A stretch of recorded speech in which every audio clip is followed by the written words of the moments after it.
I'm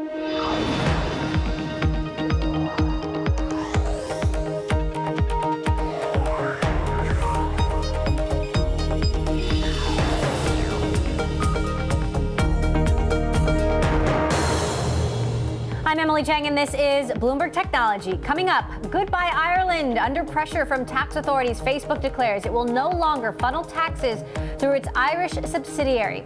Plus, Walt Disney and 21st Century Fox still in talks. What a possible deal means for the legacy of CEO Bob Iger. And the Winklevoss twins joining the ranks of the world's billionaires, all thanks to what else but Bitcoin. Now, to a developing story, Toshiba and Western Digital have agreed in principle to settle their legal dispute over the sale of Toshiba's flash memory business. Toshiba had agreed to sell that division to a Bain Capital-led consortium for $18 billion. We're going to have more for you on that story a bit later in the show. There's going to be a call in about 30 minutes. We're going to continue to bring you all the details. But first, I want to bring in Matt Larson of Bloomberg Intelligence for more. So, Matt, as we understand it, we knew they were reaching a settlement, but now we know the terms of that settlement. Walk us through those terms. Thanks, Emily. I actually haven't had a chance to take a look at all the exact terms. They're still coming out. Essentially, Western Digital's SanDisk was disputing that Toshiba had the adequate rights in order to sell interest in a joint venture between Western Digital and Toshiba. They had been in litigation in California State Court. They'd been in arbitration proceedings that were set to conclude in the first quarter of next year, right around the same time as the sale needed to be completed. And so it was in both companies' best interest to bring this lawsuit to a close, and it looks like they were able to reach a deal. The details of that deal are being leaked now. It had been rumored over the past couple of weeks that the companies were getting close to some kind of agreement. So it looks like the agreement was approved. The lawyers have been able to draft up legal documents memorializing the deal, and so both companies, I think, will be better off in putting this dispute behind them. What is the significance of this in the context of a rapidly consolidating chip business, two potential big takeovers looming, Qualcomm, NXP, Broadcom, and Qualcomm? Is there a relationship here? You know, I think there's a lot going on in the semiconductor industry. Like you said, there's consolidation. A lot of companies are looking at where they're going to secure supply, how those supply chain relationships are going to be consolidated, whether they're going to be secure. For Western Digital, this is certainly a big deal in securing their chip supply into the 2020s. Western Digital and Toshiba have been collaborating on a number of different fabs that do output of various memory chips, and so right now you're seeing a lot of jockeying and companies trying to figure out where their next generation chips are going to be manufactured, what these pairings look like, whose technology is going into the chips, and then most importantly, who's actually manufacturing the semiconductor in the silicon. All right, well, we are going to be listening in on that call 30 minutes from now. We'll bring you any more headlines as we have them. Bloomberg's Matt Larson for us there in the newsroom. Matt, thanks for breaking it all down.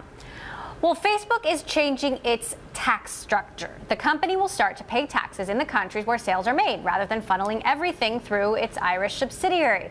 You will recall that Facebook has come under pressure from the U.S. and Europe for its tax practices, specifically routing UK-based sales through Ireland. Here in the States, it is currently locked in a battle with the IRS that may cost it more than $5 billion, plus interest and penalties related to its Irish operations. Joining us now for more, Sarah Fryer, our Bloomberg tech reporter who covers Facebook. And, you know, on the face of it, it seems to make sense that they would pay taxes in the country where those sales are generated, right? It does make sense, but, you know, these companies exist on the internet, right? And so they've been able to be very creative about where they decide to book that revenue. Now, most of the self-service advertising revenue is still going to be routed through Ireland, but beyond that, this is a big win for the individual countries, for, you know, say Italy and Germany and France, places that will start to collect taxes from Facebook. Now, give us some of the numbers, because in many cases, the actual tax rate that Facebook has made, you know, in one case they paid $6,000 in taxes in a year, is infuriating. It does seem infuriating, but Facebook's not alone in this. You have Facebook, Google, Apple, all these companies trying the best that they can to manage their tax issues. Of course, there's talk of repatriation of cash to the United States. It's only going to get a little harder for them. That said, in terms of numbers, this move doesn't necessarily mean that Facebook's overall taxes will go up. Interesting. Why not? Because it could end up being about the same rate for them. It's just going to be very complicated to implement. And in the FT report today that broke the news, they said that it might not actually be fully operational until the end of 2019. So this change is a long ways away, and Facebook is just letting us know now. What do you make of the timing of this? Obviously, Facebook is under pressure for fake news and many, many other things in this moment in time. This is a very critical moment for the company where they have to make sure that they're on the good side of the governments that they're working with. I mean, in some of these jurisdictions, there are elections where they've come under pressure for the way information is spread on their platform. They've been asked to tackle ISIS accounts that are spreading in Europe. The company is working with governments and regulators on those issues and also these. Also, they were not going to be able to use the same tactics in Ireland for much longer. Now, you also have an excellent story out about fake news, how that gets propagated, where you actually interview someone who has created very partisan and inflammatory news, and you talk about how Facebook is fighting that battle on that front. Meantime, Selena Wang, who covers Twitter now for us, here to talk about an interesting piece in BuzzFeed about how Steve Bannon and Breitbart tried to exploit and manipulate the weaknesses in Twitter's policies. All of this does somewhat tie together. Selena, I'll start with you. What was the gist of this article, and how did Bannon and Breitbart manipulate, to a certain extent, Twitter? So the real crux of that story was that Bannon and Breitbart were trying to seek retribution to Twitter, that they were upset. It seemed like the platform was silencing conservative voices, especially the writers of Breitbart. So Bannon went on this hunt for legal and financial and editorial ways to really damage Twitter's reputation and devalue them. They wanted to find out ways to sue them, to get short sellers really galvanized about this company. And I think at the pinpoint of this really just shows that philosophical conundrum Twitter's been since its very conception, is how do they maintain this open platform while not allowing abuse and harassment to run rampant on its site? Well, and to a certain extent, they succeeded, right? Well, no matter what they do, there's always going to be people seeking intense backlash against them. From the very beginning, they wanted to be the free speech wing of the free speech party. They don't want to be the arbiter of what's appropriate information, and neither does Facebook, because that puts them in very murky territory. They just want to be an open town hall for people to say whatever they want to say, whether that's good or bad, and they are hands off. Which, Sarah, as you know, has in a way been the bane of their existence. Right. So the man I profiled basically saw this call as a call to action. The fact that Facebook was neutral, they would allow content that was just viral. And how do you make the best viral content? Well, it's outrageous. It's something that's going to spark emotion. It's partisan. He was building a website that went even further than Fox News in terms of conservative leanings and often veered into fake news. And from what we were talking about with Twitter, I mean, Facebook's had to make the same decisions. How much of this content do we limit? What ways do we limit it? Do we absolutely ban it? Or do we just remove ranking in the newsfeed algorithm, which is similar to Twitter's removal of a verification check mark, like these half measures that companies have done. So basically this year, his very popular conservative website does get crushed by Facebook's fake news efforts in their change of the algorithm ranking. So it's just not profitable to run anymore. He can produce the same thing, but it's not going to be viral. Is that what you're saying? Exactly. And will it be allowed on Facebook? It will still be allowed. I mean, the thing with Facebook is they are trying to dampen this stuff from going viral, but they don't want to be the arbiter of truth, just like Twitter doesn't want to be the arbiter of truth. And they don't want to explicitly say this can't go on our platform. That brings up free speech concerns, even though Facebook and Twitter are not governmental bodies. They understand their power over global conversation. They don't want to be seen as censoring any one ideology. They don't want to appear biased. Which brings us to the controversy we've talked about again and again about the president being on Twitter and using it to, what many people believe, inflame, harass, And many people have questioned whether Twitter should allow him on the platform at all. Yeah, that's exactly right. Not only their users, but actually I've spoken to a member of their own Trust and Safety Council who thinks it's not right that Trump is on the platform because the cyberbullying, some of the inciting violence, if it were a regular user tweeting a lot of that stuff, the belief is that Twitter would kick them off. However, Twitter does try to weigh the newsworthiness of tweets of a user and weigh that against the disparagement, the content of the actual tweets. And in the case of Donald Trump, we've heard from the executive chairman, we've heard from Noto that they like that Trump is using this platform. They like that global leaders are turning to Twitter as their first mode of communication because, I mean, that's good for Twitter's user numbers, it's good for engagement, it's good for keeping them in the news overall awareness for their brand and keeping Twitter in the overall zeitgeist. And so they're willing to put that over these concerns of users that Trump is not a healthy addition to Twitter. Meantime, really fascinating comments from a former Facebook executive, now a venture capitalist who we've interviewed many times on the show, Chamath Palihapitiya, speaking at a conference at Stanford Business School last month. He said, "I feel tremendous guilt. It literally is at a point now where we have created tools that are ripping apart the social fabric of how society works." He never said Facebook by name, but many people believe he was quite clearly talking about Facebook. Facebook has now come out and really hit back on Chamath's comments in a very unusual move to, you know, talk about a specific person's comment. Sarah, what do you make of this whole situation? I think the most unusual thing here is Facebook pushing back. We have seen people comment on Facebook and how they think Facebook is destroying society forever. And right. This year we heard it from Sean Parker. Last year there was a big book by a former Facebook employee, Chaos Monkeys, that really skewered the company. The company usually stays silent in these circumstances. What Chamath said must have really angered someone at the top. I mean, he is basically using this moment to cement how he wants people to think about him and his contribution to this legacy. He was big on the Facebook growth team back in the day. And so this is a moment for him to come out and speak. And within Facebook, they're probably worried that he's using it a little opportunistically. Do you think this is hitting Facebook where it hurts right now? Do you think that within Facebook at the moment they are questioning this very issue? Oh no, what did we create?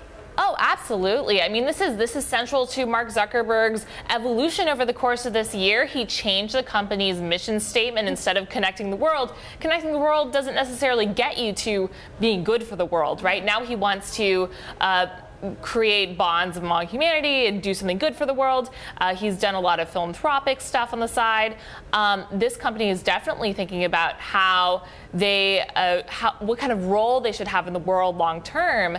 That said, these are all very difficult decisions. Do you take down the fake news page? Do you let it up and just derank it? Do you flag it as disputed? I mean, these are all very hard questions that they'll have to consider, not just fake news, but harassment, fake accounts. These are all things that are maybe even having bigger impact in other countries than they are in the United States. Right. And look where it's gotten us here. A very, very wide spectrum. All right, Sarah Fryer, who covers Facebook for us, Selena Wang, who covers Twitter. Thank you both. The story of 2018, perhaps.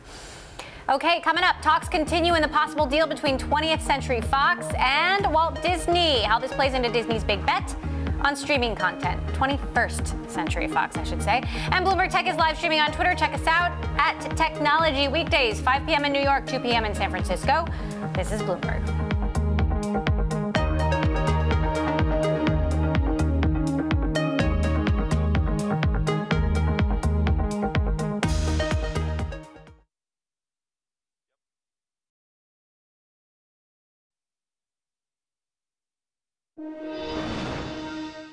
We continue to watch the deal talks between 21st Century Fox and Disney unfold. This after Comcast announced it is walking away from a potential asset sale. So who gains the upper hand in the mega media deal, and what does it signify about the landscape of these major Hollywood studios?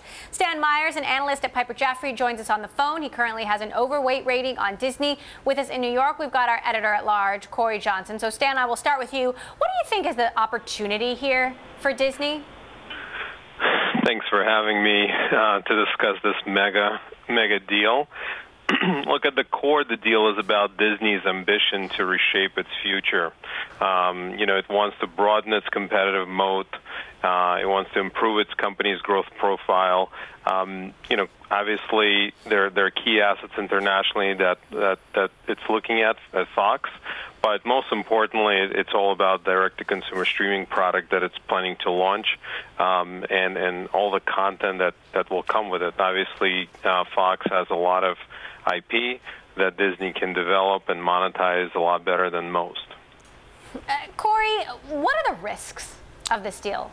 Well, there are a lot. I mean, there's so many risks. You really have to look at the different parts of the business. I mean, obviously the risk always in Hollywood is the ability to deliver hits. And it is a hit-driven business, is a cliche. But it is true that Fox has a lot of the same assets that Disney has in terms of its ability to create content, even in creating Marvel superhero content, but hasn't done as good a job. So that sort of stain of poor performance could continue to follow Fox into the arms of Disney and is truly the greatest risk.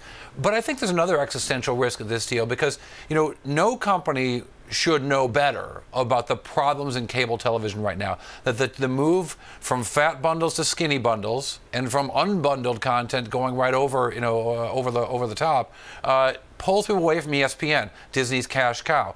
Well, here you have them paying lots of money to acquire FX, to acquire part of National Geographic, to acquire other cable assets, even as we see people wanting skinnier bundles or no bundles at all. So doubling down on something that isn't working is often a bad bet here, and could be, it seems to be the most existential bet, at least the most obvious one, for Disney right now.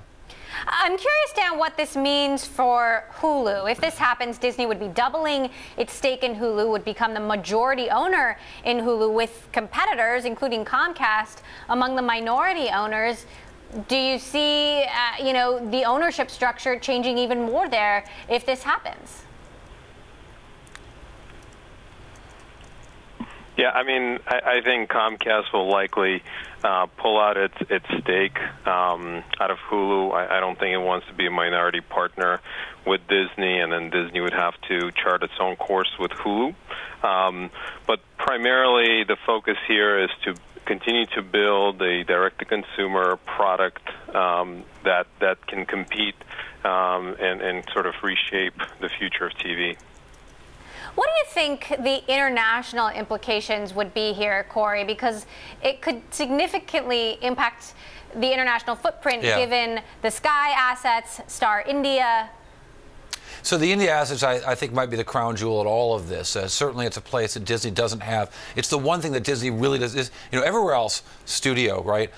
Cable networks. They're sort of not even doubling down, just adding a little more of what they've got. And who knows if they keep the actual Fox physical studio that they've got. That's some pretty valuable real estate there in Century City in Los Angeles. But it's interesting to look at what they're looking at in terms of India and their ability to broadcast in Europe, and the partial ownership of Sky that could come with this deal, as we understand it. And their ability to get all that done. Look, that's, I think, part of the story they're going to want to be telling analysts. And the timing of the deal is really important. As Stan knows so well, Analyst Day for Disney is Thursday and kicks off right after the close. Disney would probably love to have this announcement at the moment the market closes on Thursday and say, hey, analysts, we got a whole new set of ideas for you. Isn't it great? You should be positive on this stock. Let's tell you why. Speaking of timing, this deal, if it happens, would come towards the end of Bob Iger's tenure. We, of course, don't know exactly when the end is. He's extended his contract multiple times. But Stan, what would this mean for Iger's legacy? I mean, again, he's charting his course. He's been trying to retire for some time, but I think he wants this transformational deal to remain his legacy, to become his legacy, combined with all the other deals that he's done over time with Lucasfilm and Pixar in the past, and ESPN that he helped build. So I think what's important here is to chaperone, is to take this deal and make sure the integration goes smoothly and Disney comes out on top at the end. All right, Stan Meyers, analyst with Piper Jaffray, our own editor-at-large, Corey Johnson. We're going to continue to chart the drumbeat to a potential deal in a matter of days, as we've reported. We'll be watching and bringing you all of the latest headlines. Coming up, Tesla just scored yet another big order for its semi-trucks. We'll bring you the details ahead and how much money this could bring in for the company. This is Bloomberg.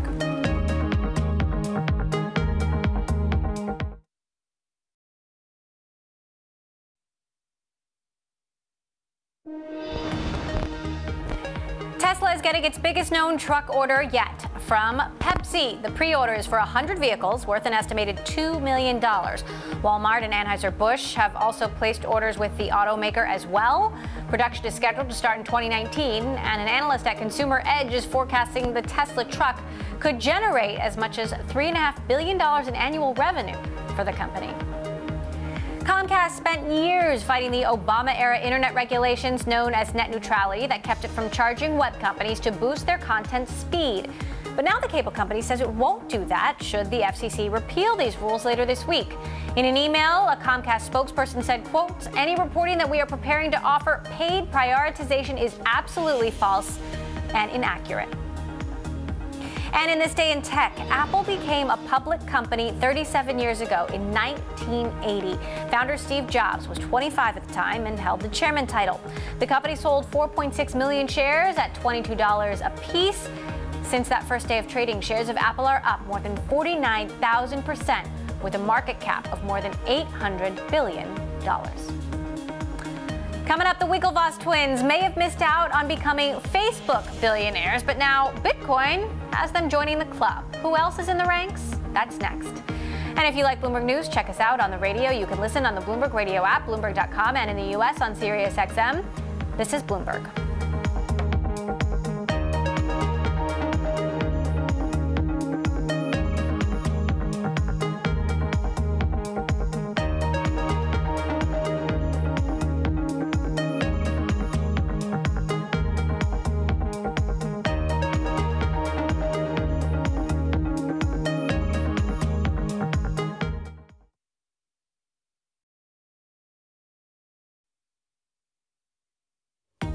I'm Elisa Parenti in Washington, and you're watching Bloomberg Technology. Let's start with a check of your first word news. White House Press Secretary Sarah Huckabee Sanders defended President Trump's tweets attacking Democrat Kirsten Gillibrand today after the New York senator demanded he step down over allegations of sexual misconduct. He's not alleging anything. He's talking about the way that our system functions as it is, that politicians repeatedly beg for money. That's not something new. And that comment, frankly, isn't something new. If you look back at past comments that this president has made, he's used that same terminology many times in reference to men. There's no way that this is sexist at all. Democrats accuse the president of making crude insinuations, with Massachusetts Senator Elizabeth Warren tweeting, "Are you trying to bully and intimidate Senator Gillibrand? Good luck with that." Congressional aides say Republican negotiators have agreed to lower the top tax rate for individuals from 39.6% to 37%. They also say negotiators agreed to set the corporate tax rate at 21% as part of last-minute negotiations. Lawmakers are working to deliver the sweeping tax overhaul to President Trump by Christmas. French President Emmanuel Macron is hosting 164 world leaders and business leaders and prominent figures who are fighting global warming together. President Macron said fulfilling commitments to the climate agreement was the only way to win the battle against global warming. Global News 24 hours a day, powered by more than 2,700 journalists and analysts in more than 120 countries. I'm Elisa Parenti. This is Bloomberg. Just after 5:30 p.m. here in Washington, 6:30 Wednesday morning in Hong Kong. We are joined by Bloomberg's David Ingles with a look at the markets. Well, David, new record highs for the Dow and S&P here in the States.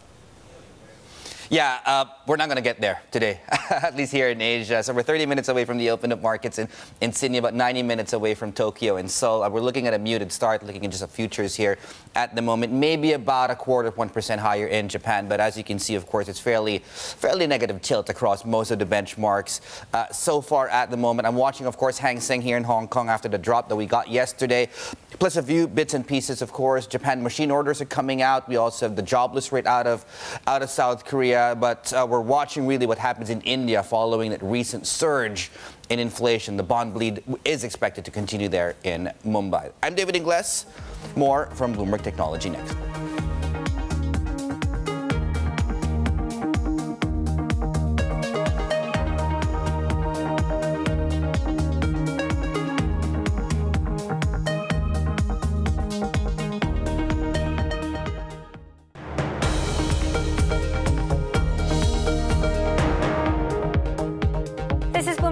Technology, I'm Emily Chang. Back to our top story. Toshiba and Western Digital have announced the end to a months-long legal spat.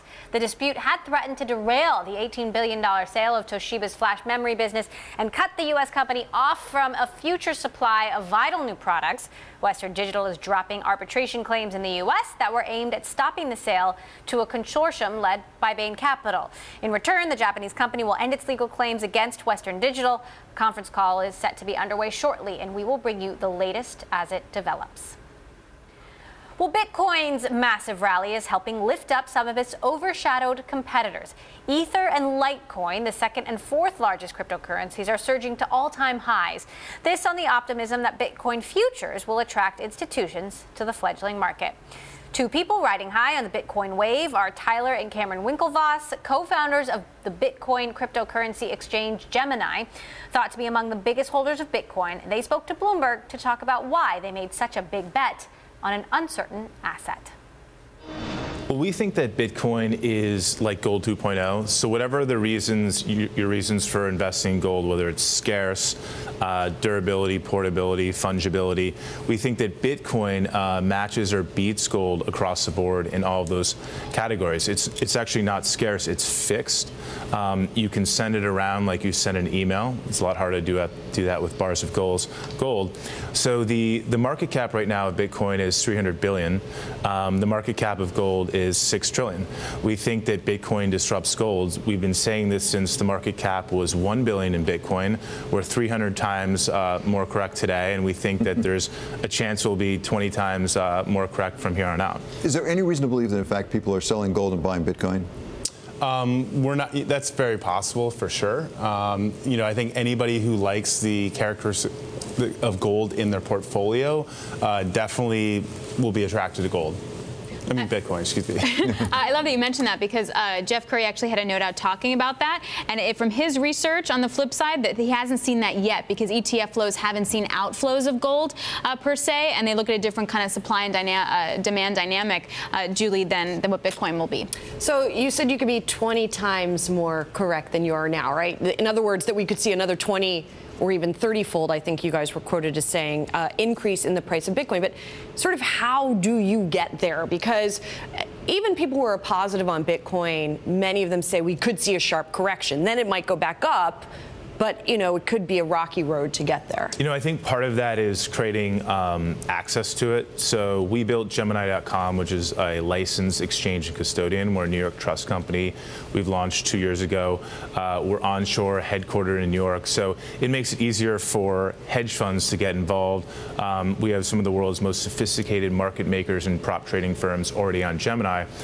Sort of phase 2 of that is creating a futures contract, which we've done with the SIBO, a Bitcoin futures contract that's cash settled, which allows institutions that are already trading up in Chicago exchanges to get exposure to Bitcoin with cash and then settle out in cash. So they don't actually have to touch or feel Bitcoin, and they get the exposure to it. And I think the next phase to that would be something like an ETP ETF product. Which you guys had introduced. You had a filing in with the SEC. The SEC pushed it back to you like it has with all of the ETF filings. Are you planning to refile? What's the next step in the process? So we're actually, we're in process. We don't have to refile because we're on appeal. So the disapproval ruling is appealed right now. And we're just waiting to be heard by the commissioners. So what's the next step with the CME? Because we have the SIBO up now and running. CME is right around the corner. It will be based differently, as I understand it. The price will be taken not from Gemini, which is what you co-founded, but actually from a combination of different exchanges. That's right. Our contract settles to the Gemini auction. We really love our product because we think it's simple and very easy to understand and arbitrage between the futures price and the underlying spot. The CME product, we certainly welcome them to the party. They're settled on a blended index, so it's a different flavor, but we welcome more products and more price discovery in this market. When the contracts were being launched, one of the issues was that daily auction volumes can be really light on Gemini, and that you don't always wind up producing a price, and that can actually be really difficult then for the exchange. What have you done to address something like that? So auction mechanisms are very tried and true. They're used around the world to price assets in all kinds of markets like equities. So we think, the mechanism that we've chosen is very straightforward and simple, and it will naturally, organically grow as this contract grows. So we're not really concerned. And, we run auctions every day, even holidays and through the weekends. So those, those might be a little more thinly traded, but on weekdays, that's really where you want to focus on where the contracts are going to settle. It's the largest global liquidity event in the entire Bitcoin market. It may be small. It's like 1.3 million average daily volume. But at that largest time, that's the key. If you look at 4 o'clock and you look at the constituents of another blended index, and you look at 4 o'clock in time, $1 to $3 million print is actually quite large. It's very elevated liquidity and increased price discovery. And a lot of these auctions are also self-fulfilling. All of a sudden, you have a contract pricing to it, so it builds the reason for it or the relevancy of it. So it's sort of like unfair to sort of take a snapshot in time before there's actually something tied to that price. Of course, you guys are just one exchange, as we've been talking about, and many times you see pretty divergent prices on these different exchanges, which can make it more difficult to trade Bitcoin. It can certainly make it more difficult to transact in Bitcoin. What do you think causes more price stability, and does Bitcoin need to be transactional at some point more than it is right now? So it depends on which exchanges you're talking about. Not all exchanges are created equal. We're a New York trust company. We are the most regulated Bitcoin exchange and custodian in the world. When you look at the prices across U.S. exchanges that are actually regulated, it's a very small deviation. They actually very much track each other. If you're talking about unregulated offshore exchanges in different jurisdictions that are highly risky, of course there's going to be risk premiums. Sometimes people can't get their fiat currency in and out. Well, but we're talking about Coinbase too, right? I mean, Coinbase is U.S. based, and its price has been quite different at times from some of the other exchanges. I think it's all about getting more sophisticated players into the ecosystem. The Bitcoin futures product that we have been building and that is live right now, the first ever Bitcoin futures product with the SIBO, will create for the first time an easy way to short Bitcoin. And so there will be a two-sided market, which will reduce volatility in the long run, increase price discovery, and increase liquidity. That was Tyler and Cameron Winklevoss there, co-founders of Gemini. So who else is riding high on the cryptocurrency spike? Tom Metcalf covers billionaires and wealth for Bloomberg and joins us now. So Tom, first I want to start off with the Winklevoss twins. How did they amass such a stake, and how big is it? Well, you can actually trace it almost back to Facebook, because obviously they had that famous dispute with Mark Zuckerberg, and out of that they got about $20 million of cash and then $45 million at the time in Facebook stock. And, they've used that to kind of go into all sorts of various investments, and one of them was in 2013 they bought $11 million worth of Bitcoin, and we've been tracking the price of that, and in December that $11 million was based on our calculations worth about $1 billion, and now after the last week of absolute crazy Bitcoin pricing, it's risen to $1.7 billion, which has effectively made them both billionaires, as long as you think they can liquidate that Bitcoin holding. Now, is it true that the vast majority of Bitcoin wealth is held by a very small number of people? Yeah, there's some really interesting reporting out of Bloomberg this week which suggests there's only about, dozens of basically whales who own effectively 40% of the currency. And that, for me, as a wealth reporter, is probably the most sort of interesting point or point of contention here, is if someone really wants to sell out, say, of a big $100 million Bitcoin holding, how's that going to affect the market? If there's a limited number of big players, any of their sales will really influence it, especially when you're seeing sort of, at least in terms of other sort of equity markets, much more limited volume and trading. And do those whales, so to speak, hold an oversized amount of influence in this uncertain and rapidly developing new market? Oh yeah, definitely, and I think you can see that in these big fluctuations, which is very hard to call. No one really knows when they're coming, and to be honest, no one really knows why and how. But when you've seen a few of the big sales come through, boom, the price has taken a massive hit. And similarly, what's driving the current price uprise? Yes, there's plenty of, say, retail investors coming in, but it's the big boys out there, I'm sure, who are causing most of the movements. You've also been tracking a little-known business called crypto company that's been on an even wilder ride than Bitcoin. Explain. Yeah, so it's basically the first publicly traded company which says it will invest in Bitcoin. It's called Crypto Company, and if you've been watching its market cap, it's been incredible. When I first took a look at it, it was sort of in the hundreds of millions, and then this week it suddenly ballooned to 12 billion, and then today it's fallen about 65%. It's at 4.5 billion, and basically it's a stock that's traded over the counter. So these numbers shouldn't necessarily they're not sort of as authentic even as a Bitcoin price, but what that means is on paper, the founders who set this up in June or something like that have built a $1 billion stock position, but only on paper really. It's an over-the-counter stock, so this volatility is sort of based on very, very thin volumes of $1 million or $2. There's also an interesting story out on the Bloomberg terminal about the involvement of women in the cryptocurrency market, which was initially, as most things are, dominated by men. But the subhead of this story is that Bitcoin is very welcoming to anyone who drinks the Kool-Aid. Yeah, exactly. It's really, it's the whole nature of it. It's a totally open opportunity, and as anyone has the chance to perhaps change the future of finance. So you've got kind of really major figures like Blythe Masters, who's behind Digital Assets Holding, and when you look at finance traditionally, it's been very male dominated, and while Bitcoin is certainly initially at least very male heavy, that's starting to change. All right, Tom Metcalf, our Bloomberg Billionaires reporter, thanks so much. Well, coming up, California Governor Jerry Brown explains why the state is leading the charge on climate change and how Silicon Valley is joining the effort. Next, this is Bloomberg.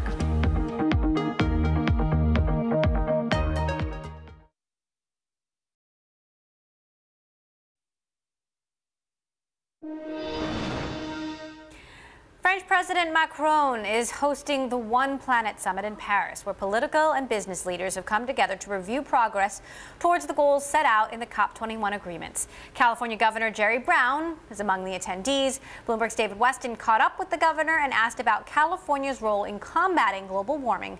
Take a listen. We're not going to convert Donald Trump. We're not going to convert Mitch McConnell or the Koch brothers or Mr. Ryan. They're in a cabal of denial, destructive of science. They're pulling back on research. They're trying to prevent California and other places that want to go on a renewable pathway, and they want to resurrect coal, which is dying. So that's all true. But a convocation such as this does mobilize commitment that doesn't exist before they come here. There are real financial statements that are going to be reflective of real commitments of dollars. Here, I heard just 3 this morning for West Africa, for Indonesia, and for other countries that are named. So these are real things. We're doing stuff, and we are converting people. But we've got to do it one company, one state, one nation at a time. So, yes, this isn't perfect. Yes, there are a lot of people here talking and what have you. But, damn it, the world is going in the wrong direction. It's going to hell, not to heaven. And we've got to wake people up. And just because the cynical complacency of the powerful obscures the truth, there's no reason why people such as the Secretary General of the UN, the President of France, and many others from Denmark, from Sweden, from Romania, from so many other countries, the Vice Premier of China. So there are a lot of people, and there are more all the time. There's more than there was 2 years ago. So, look, it's a real battle. It's not clear we're going to win it, but I'm going to do everything that I can while I have any position of power and responsibility to move the world toward a future that is sustainable and will not be the destructive path that the cynics and those who don't understand climate science are rather stupidly moving the world toward. So, yeah, we're making progress. Is it enough? No. Is the world on the right track yet? No. But we're taking steps, and next September in San Francisco we'll have a similar conference, and we'll keep doing as long as we can, and eventually I believe we're going to win. The people who are on the side of truth, sustainability, and the science as we now all understand it. And finally, Governor, I have to ask you about Edwin Lee. We just received word a few hours ago that Edwin Lee, the mayor of San Francisco, passed away in an untimely way. I don't know any of the details, but give us your thoughts about Edwin Lee. Look, Ed Lee was a really good guy. I knew him. I didn't know him for a long time, but he was really a politician that I think spoke the language of the people. He was down to earth. He was real, genuine, had integrity, working hard in a very difficult city that is very divided along many different lines. So he'll be missed. He was a good guy. He represented California in the city, and untimely. You know, these things happen. We all never know the time nor the hour when our time comes up. And I would just say we're going to miss Ed Lee quite a lot. Governor Jerry Brown there of California speaking with Bloomberg's David Weston as they were discussing their San Francisco Mayor Ed Lee has died.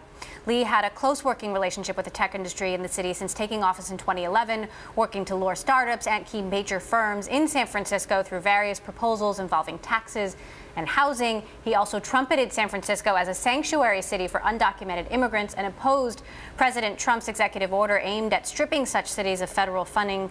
Mayor Lee was 65 years old. He was a guest on the show a number of times, and many people in San Francisco will miss him. This is Bloomberg.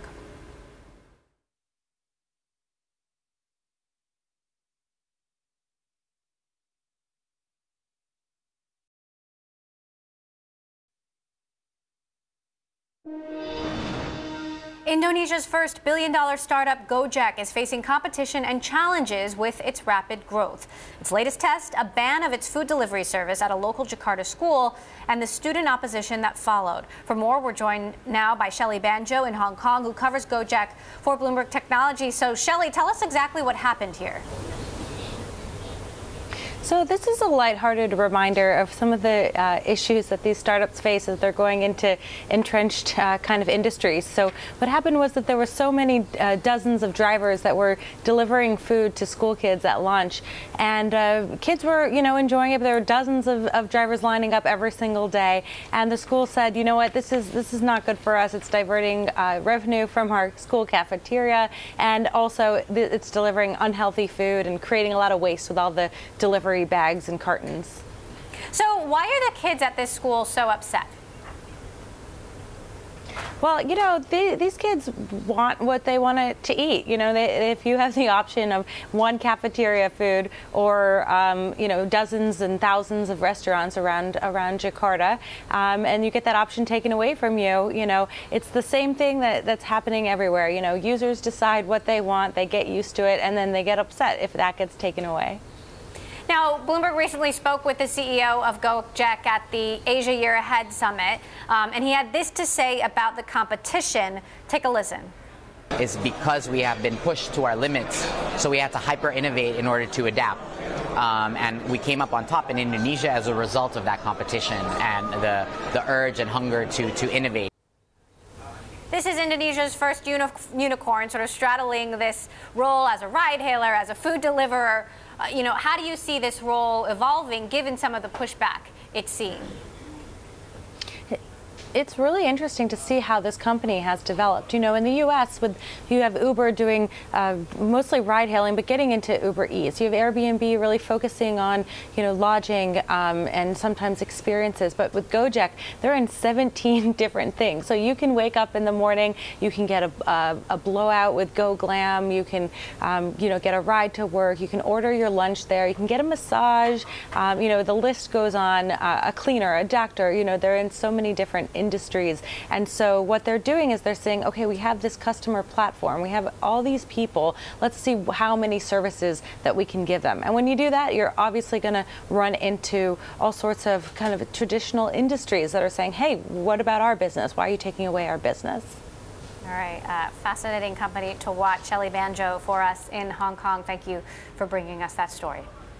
And that does it for this edition of Bloomberg Technology. A reminder, we are live streaming on Twitter. Check us out at Technology, weekdays, 5 p.m. in New York, 2 p.m. in San Francisco. That is all for now. This is Bloomberg.